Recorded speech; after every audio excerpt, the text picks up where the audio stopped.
Students, अब इंतजार की घड़ी खत्म हुई और हम पढ़ेंगे nutrition in human beings, digestive system in humans की हमारी बॉडी में डाइजेस्टिव सिस्टम कैसे काम करता है स्टूडेंट्स। तो देखिए स्टूडेंट्स, जैसे कि मैंने यहां पे बनाया है स्टूडेंट्स, तो स्टूडेंट्स अब देखें हमारी जो बॉडी है उसमें बहुत सारे ऑर्गन्स होते हैं। लीवर होता है, हार्ट होता है, लंग्स होता है, स्टमक होता है, आई है, नोज है, ईयर्स है, टीथ है, बहुत सारे ऑर्गन्स है।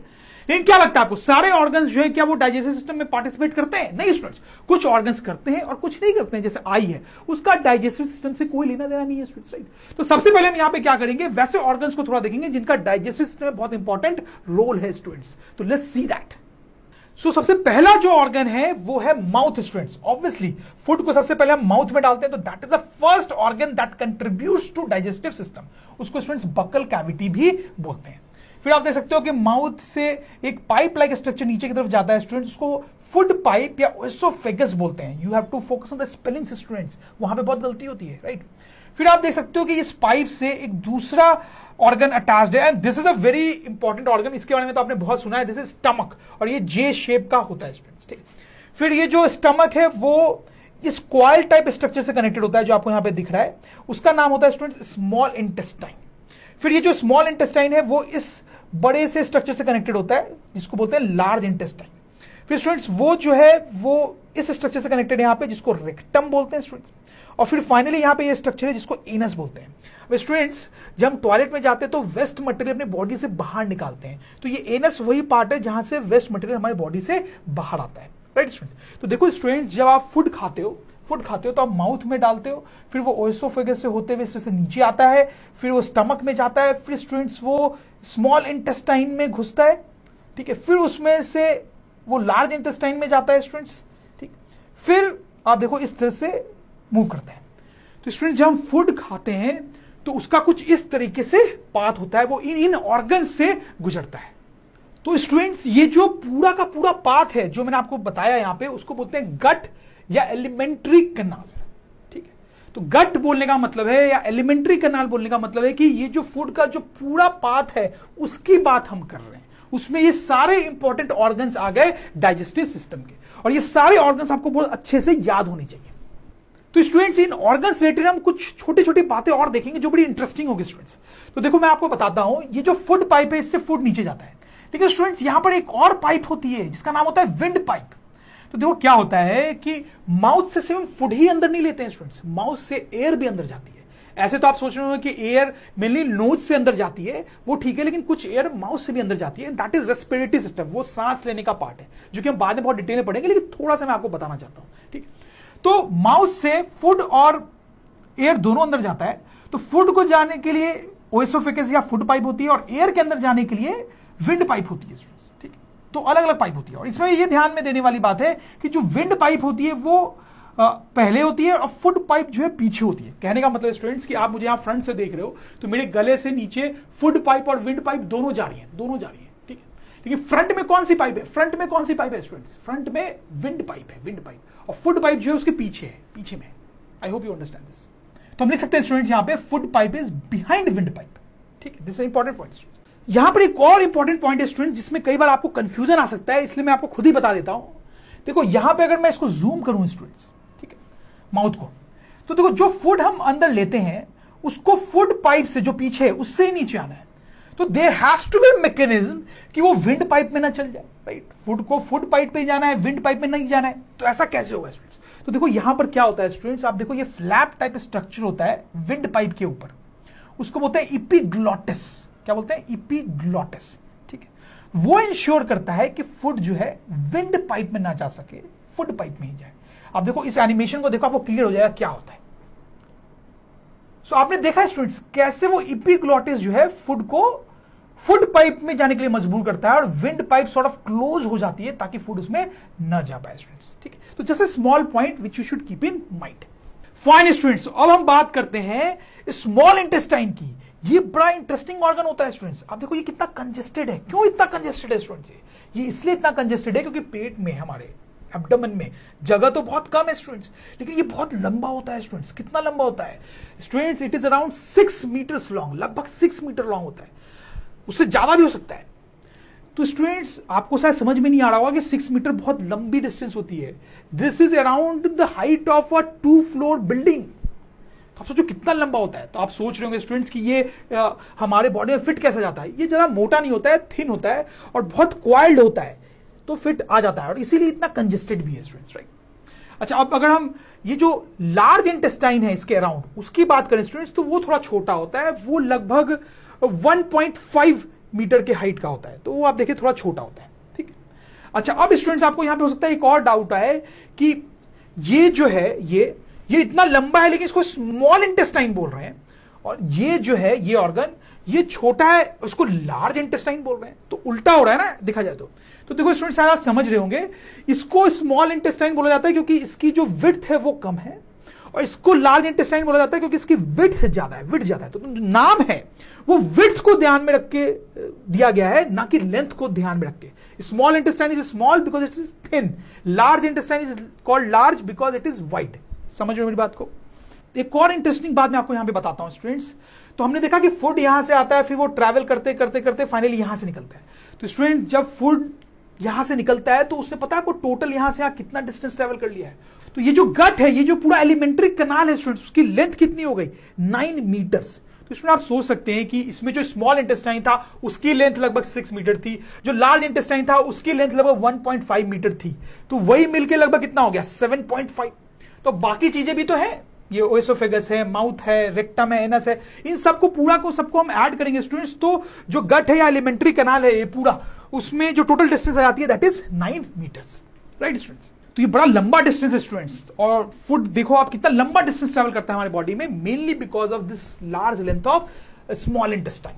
अच्छा, एक और चीज आप यहां पे देखो स्टूडेंट्स, एक और छोटा सा ऑर्गन होता है, आप देखो उसका नाम होता है अपेंडिक्स। आपने इसके बारे में सुना होगा स्टूडेंट्स। ये भी टेक्निकली डाइजेस्टिव सिस्टम का ही एक पार्ट है, बट स्टूडेंट्स का कोई खास यूज होता नहीं है। ये एक ऐसा ऑर्गन है हमारी बॉडी में जिसका कोई यूज नहीं है स्टूडेंट्स। इनफैक्ट ये कभी कभी ट्रबल ही क्रिएट करता है। कभी कभी क्या होता है कि फूड जब पास कर रहा होता है अपने पास से, तो फूड का अगर कुछ पार्ट इसमें फंस जाता है स्टूडेंट्स, तो आपको बॉडी में बहुत पेन हो सकता है। इसलिए कई बार क्या होता है कि अगर किसी भी कारण से आपके पेट का कोई ऑपरेशन हो रहा है, तो डॉक्टर्स कई बार इस ऑर्गन को काट के हटा भी देते हैं ताकि वो फ्यूचर में कोई प्रॉब्लम क्रिएट ना कर सके, क्योंकि फायदा तो ऐसे भी कुछ उसका है नहीं। इनफैक्ट उसमें मैं बताऊं, मेरी सिस्टर के साथ भी अपेंडिक्स का ऑपरेशन हो चुका है, उसको ये प्रॉब्लम हुई थी। But anyways students, let's move ahead. तो ये तो बात हो गई स्टूडेंट्स बहुत सारे इन ऑर्गन्स की। अब कुछ और इंपॉर्टेंट चीजें हम यहां पे देखते हैं। पहला है स्टूडेंट्स पेरिस्टाल्टिक मूवमेंट। अब ये क्या है स्टूडेंट्स, ये क्या है? आप देखो, जो फूड हमने खाया वो इस फूड पाइप से होते हुए नीचे आता है। तो ये कैसे नीचे आता है इस पाइप से? That is what I want to tell you students. देखो, ये जो पाइप है ये कुछ इस तरह की पाइप नहीं है कि एक पाइप ली हमने और कुछ डाला और सट से नीचे आ गया। ऐसा नहीं होता है, ये वैसी पाइप नहीं है स्टूडेंट्स। ये बहुत टाइट टाइप की पाइप होती है, ठीक है। फूड को इसके नीचे जाने में थोड़ा एफर्ट लगता है क्योंकि ये टाइट है पाइप, लूज नहीं है ऐसे। तो आप देखो, इस पाइप का मैं यहां पे बना रहा हूं वापस से एनिमेशन। तो आप देखो किस तरीके से ये फूड जो है नीचे जा रहा है। आप देख पा रहे हो कि जो पाइप है उसमें कॉन्ट्रैक्शंस और एक्सपेंशंस हो रहे हैं। जैसे मैं आपको पॉज करके दिखाता हूं। आप देखो यहां पे पॉज किया मैंने इसको, ठीक। तो आप देखो यहां वाला जो पोर्शन है ट्यूब का वो कैसे कॉन्ट्रैक्टेड है और यहां वाला पोर्शन कैसे एक्सपैंड हुआ है, ठीक है। फिर अगर थोड़ी देर बाद का सीन देखेंगे तो आप देखो यहां पे जब फूड आया तो वापस से ये वाला पोर्शन जो है वो कॉन्ट्रैक्टेड है और ये जो है एक्सपैंडेड है। तो क्या होता है कि फूड को नीचे ले जाने के लिए ये जो पाइप है ये मसल की बनी होती है और वो मसल्स कॉन्ट्रैक्ट और एक्सपैंड करते रहते हैं। कॉन्ट्रैक्शन और एक्सपेंशन से वो फूड को नीचे पुश करते हैं तो फूड जो है वो नीचे की तरफ आता है स्टूडेंट्स। और यही जो मूवमेंट है यहां मसल्स का स्टूडेंट्स, उसको पेरिस्टाल्टिक मूवमेंट बोलते हैं। तो स्टूडेंट आपको समझ में आया कि कैसे फूड इस फूड पाइप से नीचे आता है, पाइप पेरिस्टाल्टिक मूवमेंट। और स्टूडेंट मैं बता दूं, सिर्फ इस पाइप से ही ऐसे नीचे नहीं आता है, बल्कि पूरे गट से जब फूड ट्रैवल करता है तो पेरिस्टाल्टिक मूवमेंट के कारण ही मूव करता है। जब ये स्टमक से भी क्रॉस करता है तो स्टमक के मसल्स भी कॉन्ट्रैक्ट और एक्सपैंड करते हैं ताकि फूड जो है वो आगे की तरफ बढ़े। और स्टूडेंट्स खासकर आप इंटेस्टाइन में समझ पाएंगे, क्योंकि इंटेस्टाइन में ट्यूब लाइक स्ट्रक्चर है कि इस इंटेस्टाइन में भी जब फूड आगे की तरफ मूव करता है स्टूडेंट्स, तो उसके वॉल्स के जो मसल्स हैं वो कॉन्ट्रैक्ट और एक्सपैंड करते हैं उसको आगे ले जाने के लिए। वैसा ही लार्ज इंटेस्टाइन में भी होता है। तो स्टूडेंट्स पूरे गट में फूड का मूवमेंट कैसे होता है? पेरिस्टाल्टिक मूवमेंट से। उसके बारे में मैं यहां लिख भी देता हूं, विच यू कैन रीड। तो स्टूडेंट्स कई बार कुछ बच्चे जो बहुत सोचते हैं उनको एक डाउट आता है यहां पे, वो ये सोचते हैं कि ये जो पेरिस्टाल्टिक मूवमेंट है वो ऐसा क्यों बनाया भगवान ने। भगवान सिंपली ये काम भी तो कर सकता था ना कि ये जो पाइप है ओसोफेगस उसको सिंपल से बना देता, हम कुछ भी खाते वो नीचे गिर जाता सीधे सीधे, राइट स्टूडेंट्स। लेकिन भगवान ने ऐसा क्यों नहीं किया? क्योंकि स्टूडेंट्स भगवान अगर ऐसा करते तो बड़ी प्रॉब्लम हो जाती। क्या प्रॉब्लम हो जाती स्टूडेंट्स? देखो आप हमेशा खड़े रहो ऐसा तो जरूरी नहीं है। सपोज करो आपने कुछ खाया और जस्ट खाने के बाद आप ऐसे लेट गए, ठीक, तो अगर ग्रेविटी से ही फूड को नीचे जाना होता तो फिर स्टूडेंट्स इस केस में जब आप लेटे हो तब तो फूड आगे जा ही नहीं पाता, विंड पाइप से नहीं जा पाता ना स्टूडेंट, तो फूड आगे जा ही नहीं पाता ओसोफेगस से। तो अगर पेरिस्टाल्टिक मूवमेंट है स्टूडेंट तो आप सोच सकते हो कि आप जब लेटे हो तो भी वो पेरिस्टाल्टिक मूवमेंट होगा और फूड जो है वो आगे की जाएगा। फूड जो है वो ग्रेविटी पे डिपेंडेंट नहीं होगा। इनफैक्ट स्टूडेंट्स आप सोच के देखो, अगर आप उल्टे भी लटके हुए उस तरीके से और आप कुछ खाते हो तो उस केस में भी इस पेरिस्टाल्टिक मूवमेंट के कारण फूड जो है वो सही डायरेक्शन में जाने लगेगा student. That's why peristaltic movement is actually very important और भगवान ने बड़े सोच के इस मूवमेंट को बनाया हमारी बॉडी में। अब नेक्स्ट इंपॉर्टेंट चीज है स्पिंक्टर्स। अब ये क्या होते हैं स्टूडेंट्स? देखो मैं आपको समझाता हूं। जैसे आप यहां पर देखो, एनएस पे देखो, ठीक है, तो यहां से वेस्ट मटेरियल निकलता है जब हम बाथरूम में जाते हैं। लेकिन स्टूडेंट्स वो वेस्ट मटेरियल हर टाइम नहीं निकलता है। जब हम बाथरूम में जाते हैं और हमें पता होता है कि अब ये वेस्ट मटेरियल हमें निकालना है तभी निकलता है स्टूडेंट्स। तो क्या होता है आप समझो बात को, स्पिंक्टर जो है वो रिंग टाइप सर्कुलर स्ट्रक्चर्स होते हैं, ठीक है। जैसे यहां पे एक स्पिंक्टर होता है, एनएस के एंड में एक रिंग टाइप सर्कुलर स्ट्रक्चर होता है, ठीक है। वो नॉर्मली क्लोज रहता है स्टूडेंट्स, नॉर्मली क्लोज रहता है। जब वो ओपन होगा तभी फ्लो बाहर की तरफ आएगा। जब तक वो क्लोज है तब तक कोई भी चीज बाहर नहीं आ सकती। तो आप इसको समझ रहे हैं, इसका बड़ा इंपॉर्टेंट रोल है, क्योंकि अगर ये नहीं होता तो हर टाइम हम एक्सक्रीट करते रहते हैं, ठीक, कितनी गंदगी फैलती है स्टूडेंट्स, राइट। तो जनरली वो बंद रहता है, यहां पे स्पिंक्टर एक वो बंद रहता है। जब हम बाथरूम में जाते हैं तभी वो खुलता है और चीजें बाहर निकलती है स्टूडेंट्स, आप समझ लो। तो इस टाइप के स्पिंक्टर्स जो है पूरे गट में बहुत जगह पे होते हैं। जैसे ये स्टमक है स्टूडेंट्स, ठीक है, तो स्टमक के एंड पे भी एक स्पिंक्टर होता है। यहां पर जब फूड आता है स्टूडेंट्स, फूड पाइप से होते हुए फूड आता है तो यहां पे 3-4 घंटे तक रहता है और उसके साथ क्या क्या होता है वो हम देखेंगे, बट काफी देर तक रहता है। तो यहां पे स्पिंक्टर का रोल क्या है, वो बंद रहेगा ताकि फूड आगे ना निकल जाए। जब यहां पे 3-4 घंटे हो जाएंगे, जो भी फूड के साथ होना था वो हो गया है, तभी ये स्पिंक्टर यहां पे खुलता है और फूड जो है वो आगे की तरफ मूव करके स्मॉल इंटेस्टाइन में जा पाता है, ठीक है। तो ऐसे पूरे गट लाइने में कई जगह पे होता है। जैसे स्टमक के बिगनिंग में भी स्पिंक्टर होता है। तो आपको समझ में आया स्टूडेंट्स? तो हम स्पिंक्टर के बारे में लिख भी लेंगे और आपको समझ में आ गया वो क्या उनका इंपॉर्टेंट रोल है। तो बच्चों ये तो बात हो गई कुछ बेसिक ऑर्गन्स की जो डाइजेस्टिव सिस्टम में पार्ट लेते हैं, बट इसके अलावा भी कुछ ऑर्गन्स होते हैं जो इंपॉर्टेंट रोल प्ले करते हैं स्टूडेंट्स। मैंने आपको एंजाइम्स के बारे में बताया था ना स्टूडेंट्स।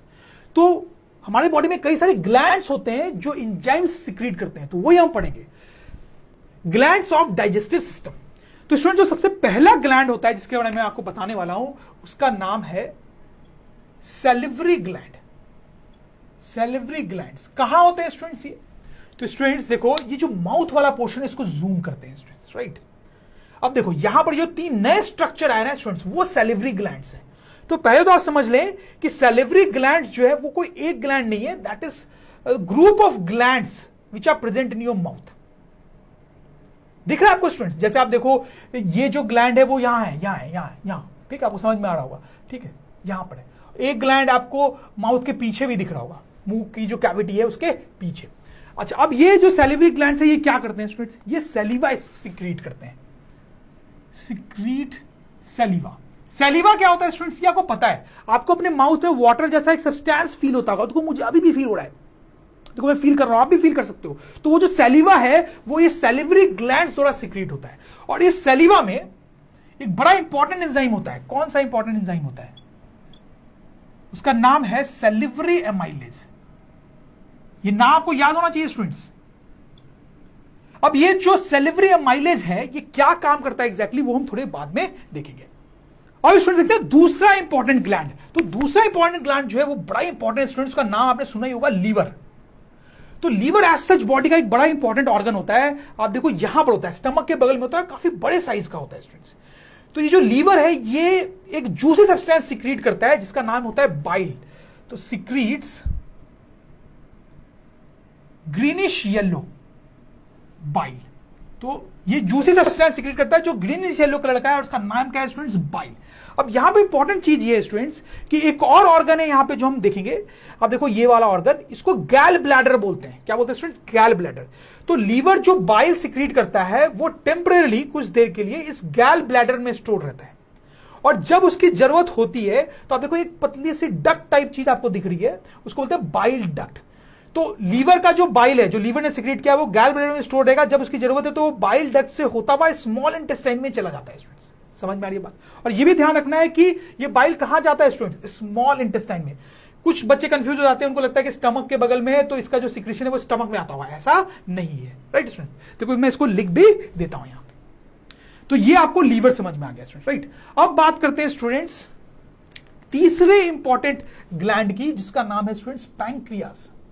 तो ये भी बड़ा इंपॉर्टेंट ग्लैंड होता है। ये कहां पे लोकेट होता है? आप देखिए यहां पर स्टूडेंट्स, आपको ठीक से दिखाई नहीं दे रहा होगा क्योंकि वो स्टमक के पीछे होता है, बिहाइंड स्टमक होता है। ठीक है, स्टमक के लोअर पार्ट में उसके पीछे। अगर मैं इस पूरे मॉडल को घुमाऊं स्टूडेंट्स तो आप पीछे से देख पा रहे हैं स्टूडेंट्स, अब आपको पैंक्रियाज दिख रहा होगा स्टूडेंट्स। राइट, तो स्टमक के पीछे होता है। राइट, तो लिख लेंगे यहां पे बिहाइंड स्टमक। अब ये जो पैनक्रियाज स्टूडेंट्स, ये एक जूस सीक्रेट करता है और जूस में 3 एंजाइम्स होते हैं स्टूडेंट्स। क्या नाम होते हैं उसके? Pancreatic amylase, trypsin, lipase. ये तीनों बड़े इंपॉर्टेंट एंजाइम्स हैं। ये क्या रोल होता है इनका वो हम आगे जाके देखेंगे स्टूडेंट्स। और ये जो जूस है पैनक्रियाज का वो भी कहां जाता है स्टूडेंट्स? वो भी स्मॉल इंटेस्टाइन में ही जाता है, स्टमक में नहीं जाता है, स्मॉल इंटेस्टाइन में जाता है। तो स्टूडेंट्स यहां पे मैंने आपको 3 बड़े इंपॉर्टेंट ऑर्गन्स के बारे में बताया जो कि डाइजेस्टिव सिस्टम में बड़ा इंपॉर्टेंट रोल प्ले करते हैं। सैलिवरी ग्लैंड्स ये कहां पे होता है स्टूडेंट्स? माउथ में। लीवर ये कहां है? स्टमक के बगल में। पैनक्रियाज ये कहां पे? स्टमक के पीछे। Right students? तो इसी के साथ स्टूडेंट्स हमने सारे ऑर्गन्स देख लिए जो डाइजेस्टिव सिस्टम में रोल प्ले करते हैं। तो एक छोटा सा एक्सरसाइज करना बनता है स्टूडेंट्स। तो आप देखें इस फोटोग्राफ को, देखें इसमें डिफरेंट ऑर्गन्स को नंबर किया गया है। राइट, तो मैं आपसे रिक्वेस्ट करूंगा कि आप वीडियो को पॉज करें और वो कौन कौन से ऑर्गन्स हैं उनको आइडेंटिफाई करें students. I am sure students आपने ऐसा किया होगा। अब मैं आपको आंसर बता देता हूं ताकि आप ना चेक कर सकें आंसर। तो स्टूडेंट्स अगर ड्रोन स्टडी की ये वीडियोस आपको अच्छे लग रहे हैं तो आप प्लीज इनको लाइक करें, सब्सक्राइब करें, कमेंट्स लिखें स्टूडेंट्स, अपने थॉट्स बताएं, हमारे साथ शेयर करें कि आप और क्या चाहते हैं। और इतना ही नहीं स्टूडेंट्स, सबसे इंपॉर्टेंट नीचे शेयर बटन पे क्लिक करें और अपने दोस्तों के साथ इन वीडियोस को व्हाट्सएप और फेसबुक पे शेयर करें स्टूडेंट्स, ताकि वो भी इन वीडियोस का फायदा उठा सकें स्टूडेंट्स। राइट।